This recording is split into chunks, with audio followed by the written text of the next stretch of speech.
नमस्कार दोस्तों, स्वागत है आपका प्रतियोगिता दर्पण में। आज हम बात करने जा रहे हैं नेशनल रेयर डिजीज कमेटी के बारे में।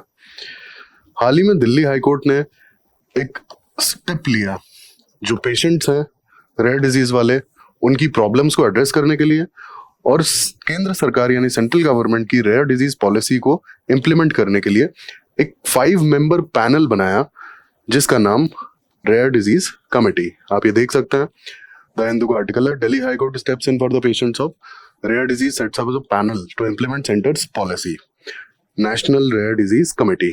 अब हम सबसे पहले रेयर डिजीज की बात कर लेते हैं। ये होता क्या है?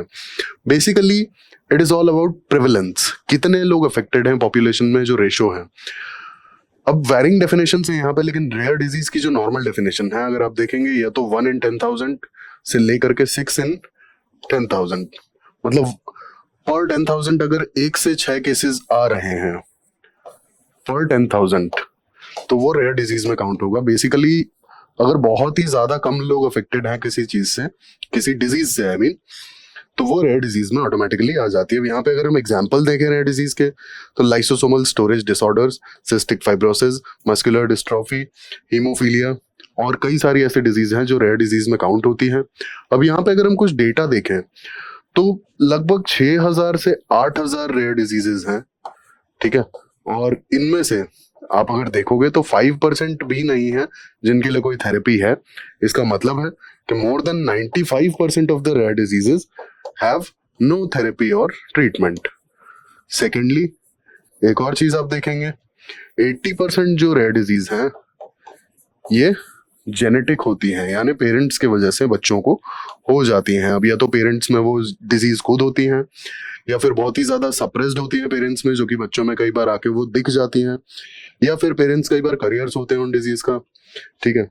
देन यहाँ पे एक और इम्पोर्टेंट डेटा है, रेयर डिजीज के जो पेशेंट्स है ना उसमें 80% आर चिल्ड्रंस। रेयर डिजीज के जितने पेशेंट्स हैं, out of those patients 80% are just childrens, ठीक है। बच्चों में ये प्रेवलेंस काफी ज्यादा है। अब हम बात कर लेते हैं नेशनल रेयर डिजीज कमेटी के बारे में। National rare disease committee 5 member panel है जिसका काम है जो रेयर डिजीज पेशेंट्स हैं उनके चैलेंजेस जो फेस करते हैं उनसे डील करना, as well as central government की रेयर डिजीज पॉलिसी को इम्प्लीमेंट करना। अब यहाँ पे जो ऑब्जेक्टिव्स हैं, ऑब्जेक्टिव्स की हम बात करेंगे तो असेसिंग केसेस। अब ये सबसे पहले शुरू होगा एम्स दिल्ली से। एम्स दिल्ली में जितने भी पेशेंट्स एनरोल्ड हैं उनके केसेस की असेसमेंट और उन्हें जो भी नीड है, जो भी therapy as well as treatment में जो नीड चाहिए, जो हेल्प चाहिए, उसके बारे में बात करना और उसके सॉल्यूशंस को निकालना, ये इनका पहला ऑब्जेक्टिव होगा।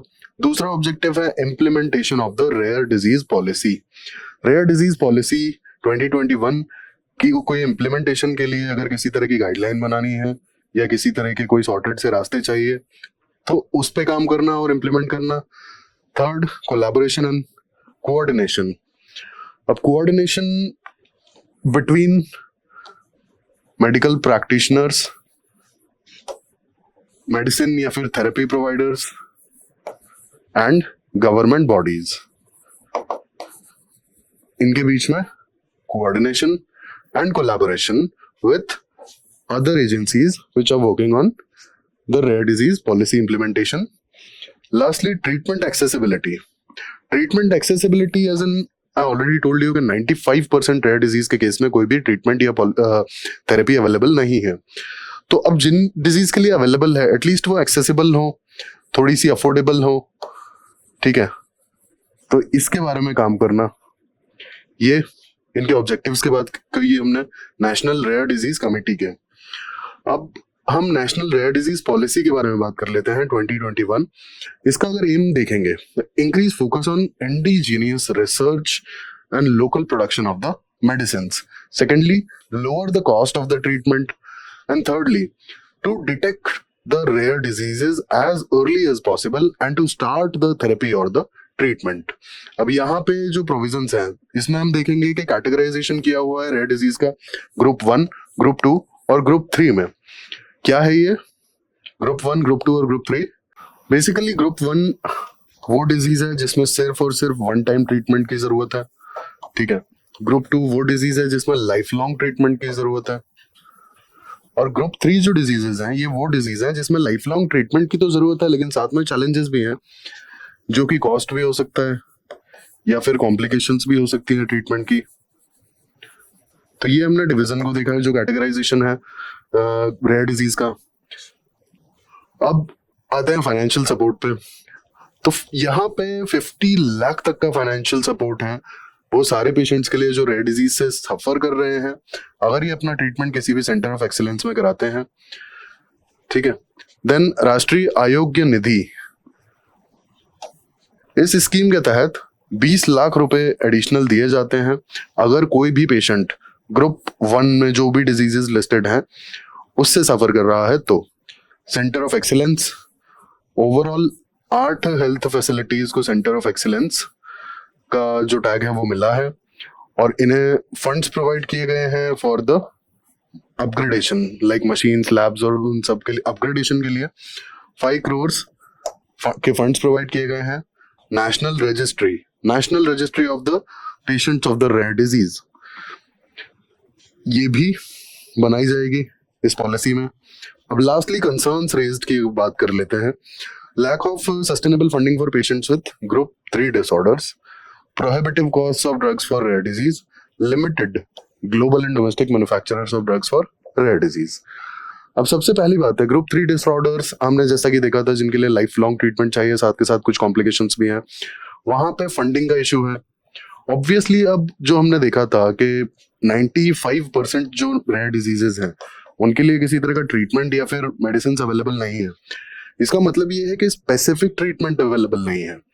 हाँ, एक सपोर्टिव ट्रीटमेंट या फिर एक होता है कि एक प्लेसिबो, ये जरूर हो सकता है जिस केस में एक थोड़ा बहुत जो इफेक्ट्स हैं वो सप्रेस हो जाते हैं, या फिर एक मेंटल सेटिस्फैक्शन रहता है कि हाँ कुछ मेडिकेशन ले रहे हैं, तो ये वो वाले केसेस हैं। अब यहाँ पे क्या होता है, जैसे ग्रुप 3 में कि बहुत ज्यादा कॉम्प्लिकेटेड अगर चीजें हैं और ट्रीटमेंट है तो वहाँ पे पैसा भी बहुत ज्यादा लग जाता है, और प्लस गवर्नमेंट ने भी सस्टेनेबल फंडिंग में प्रोवाइड नहीं की है।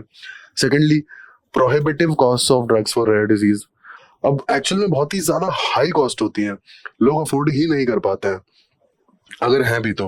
Then lastly, limited global and domestic manufacturers of drugs of rare disease. अब जो हमने शुरुआत में बात की थी कि रेयर डिजीज की बेसिकली डेफिनेशन क्या है, कि जो उसका प्रेवलेंस है कि 10,000 में 1 या 2 केस या 3 केस आते हैं बस। तो ऑब्वियसली अगर आप वर्ल्ड की पॉपुलेशन के हिसाब से देखेंगे तो कितने केसेस निकल के आएंगे। तो यहाँ पे बात आ जाती है ना ओवरऑल डिमांड की। ठीक है, जब डिमांड बहुत ही ज्यादा कम है तो कोई भी मैन्युफैक्चरर उतरना नहीं चाहेगा यहाँ पे, और मैन्युफैक्चरर नहीं उतरना चाहेगा तो फिर कैसे बनेंगी ड्रग्स। तो बेसिकली यहाँ पे गवर्नमेंट को आना होगा। गवर्नमेंट को जो भी रेयर डिजीज हैं उन पे R&D के अलावा ड्रग्स की भी मैन्युफैक्चरिंग करनी होगी, जो भी मेडिसिन है, मेडिकेशन है, उनकी भी मैन्युफैक्चरिंग करनी होगी। यही एक वे आउट हो सकता है, क्योंकि प्रेवलेंस बहुत ही ज्यादा कम है, ऐसे में डिमांड बहुत कम होगी, और डिमांड कम होगी तो कोई भी प्राइवेट मैन्युफैक्चरर नहीं उतरना चाहेगा, क्योंकि बहुत प्रॉफिटेबल बिजनेस नहीं होगा। तो इस केस में सिर्फ और सिर्फ गवर्नमेंट ही कुछ काम कर सकती है, स्पेसिफिकली अगर मेडिकेशन या फिर ड्रग मैन्युफैक्चरिंग की बात की जाए तो ये हमने देखी rare disease policy as well as rare disease committee के बारे में जो न्यूज आई थी, हमने इसे डिटेल से डिस्कस किया। ऐसे ही इंफॉर्मेटिव वीडियोस के लिए हमारे साथ जुड़े रहिए। Thank you, thanks for watching.